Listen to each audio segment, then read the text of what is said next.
வணக்கம். சிறகடிக்கும் ஆசை சீரியலில் பார்த்தீங்கன்னா, மனோஜுக்கு முத்துவும் மீனாவும் பணம் கொடுத்து உதவ வேண்டும் என விஜயா பேசி கொண்டிருக்கிறார். ஆனால் முத்து அவன் வாங்கிய கடனுக்காக தான் நான் இன்னும் டியூ கட்டி கொண்டிருக்கிறேன். அவனுடைய பிரச்சனையை அவன்தான் சரி செய்ய வேண்டும் என்று கூறுகிறார். அந்த நேரத்தில் அங்கு வரும் மனோஜ், எனக்கு யாரும் பணம் தர வேண்டாம், என்னுடைய நண்பர்களிடம் கேட்டுள்ளேன், அவர்கள் பணம் தருவதாக கூறியிருக்கிறார்கள் என சொல்கிறார். ஆனால் இதை நம்ப விஜயா மறுக்கிறார். மேலும் முத்து நான் வாங்கிய கடனுக்கு நான் தான் பொறுப்பு என மனோஜிடம் சத்தியம் செய்கிறார்.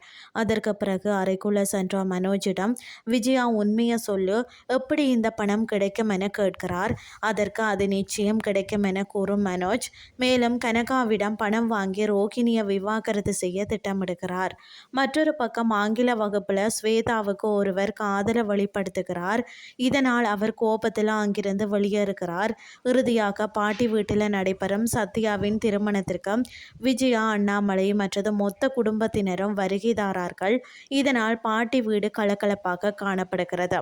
அடுத்து என்ன நடக்க போகிறதுன்னு சொல்லி பொறுத்திருந்து பார்க்கலாம்.